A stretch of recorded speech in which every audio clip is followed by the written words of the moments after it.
ඔබ ගෙදර fan off කරලා දාවේ. ඔබේ ටෙලිෆෝනේ නිහඬ කරලා තියෙන්නේ. ටොෆි කාලා වැඩි වෙලා ඔයාගේ දියවැඩියාව මට්ටම ගැන ඔබටම බය හිතලා තියෙන්නේ. මේ හැම දෙයක් ගැනම පසුතැවෙන ගමන. ඔබට කවදාවත් හිතලා තියනවද? ෆ කියන අක්ෂරය සිංහල හෝඩියේ තිබුණ නැත්නම් මේ වචන කොහොමද අපි උච්චාරණය කරන්න කියලා. ඒ අකුර සිංහල හෝඩියට හඳුන්වා දෙන්නේ ඊටාත්ම සුවිශේෂී පුද්ගලයෙක්. ඔහු ඉපදෙන්නේ පරණ ගෙදර වෙද මහත්මයාගේ 4 වෙනි පුතා විදියට. මූලික අධ්‍යාපනයේ පාසල් 3කින් ලබා ගන්න ඔහු පසුව පේරාදෙණිය විශ්වවිද්‍යාලයට ඇතුළත් වෙලා ඔහුගේ පශ්චාත් උපාධිය ලබා ගැනීම සඳහා කොළඹ විශ්වවිද්‍යාලයට ඇතුළත් වෙනවා. Other than serving as the head of the Department of Sinhala in the University of Colombo, he also worked for over 45 years over there. He was the former Sri Lankan ambassador of Thailand and also the former chairman of Ministry of Buddha Sasana, Religious and Cultural Affairs. He has won numerous awards, and among them is the Friend of Thailand, awarded by the Tourism Authority of Thailand, and also the title Deshamanyam, the highest national title of Sri Lanka at the time, and also Doctor of Letters by University of Colombo.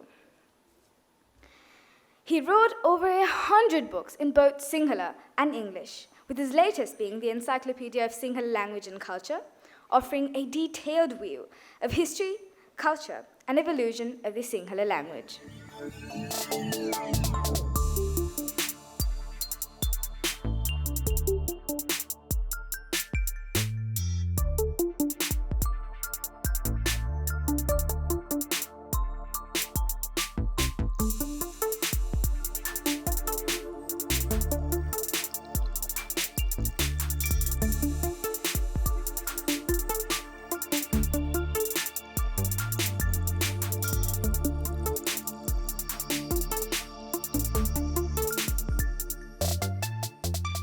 He had a significant effect on culture, to journalism, children's literature, and many more. Sinhala භාෂාව කොතරම්නම් ලස්සන භාෂාවක්ද?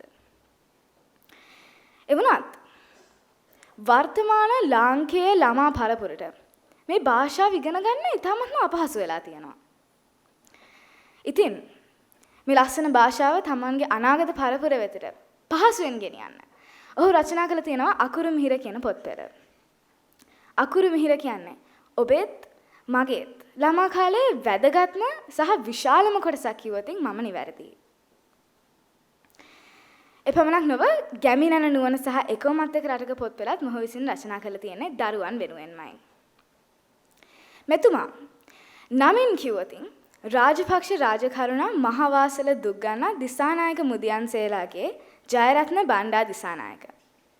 හෙවත් අපි හැමෝම දන්න හඳුනන ආදරය කරන මහාචාර්ය J.B.. Dissanayake මහත්මයා. Thank you, sir, for all of the things that you've done for us. We're grateful for the inspiration you give to us as Sri Lankan citizens. This is just a small token of appreciation on behalf of every citizen of our motherland.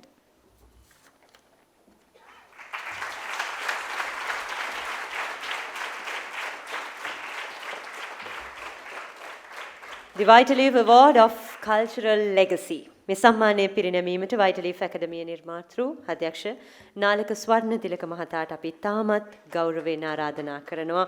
සම්මානිත මහාචාර්ය J.B.. Dissanayake මහතාණන් වෙනුවෙන් Vitaleaf Academy පිරිනමන Vitaleaf Cultural Legacy අපි අසුන් වලින් නැගී සිටමින් එතුමන්ට අපේ ගෞරවාදරය පිරිනමමු. මට ඇත්තටම පොඩි තණ්හාවකුත් ඇති වුණා මේක මට තනියෙන් දෙන්න තිබ්බනම් හොඳයි කියලා. මොකද මහාචාර්ය ජේ.බී. දිසානායක ඒ පාර වැඩේ හරියන්නේ නැහැ වගේ. මොකද සර් මට වැඩි Vitaleaf එකට ආදරේ කියලා මට දැන් තේරෙනවා.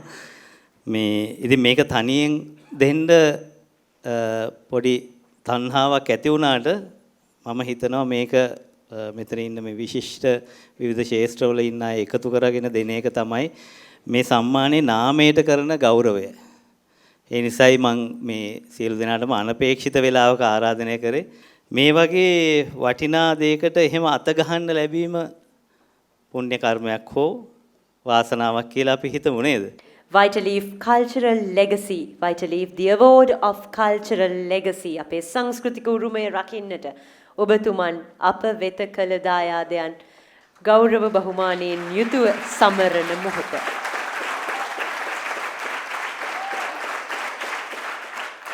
වටිනාම මිනිස්සු අගයන්න ඕනේ වටිනාම මිනිසුන් විසින්. හෙට දිනන රට දිනන මේ පුංචි නායකයන් ඉදිරියේ මේ සම්මානය ඔබතුමන්ට අපේ ගෞරවයත් සමගින්. Vitaleaf Excellence Award 2024, Vitaleaf Award of Cultural Legacy, presented for the first time in the history of Vitaleaf Academy to Professor J.B. Dissanayaka, in honorable appreciation of the service rendered to the country with knowledge beyond comparison and instilling a love for language, literature, history and culture over the course of his career, as well as the entertainment given to many children and adults alike, shaping their childhood. Wishing you great health and longevity for the years to come, with much love from all Vitaleafians. On 25th of August 2024.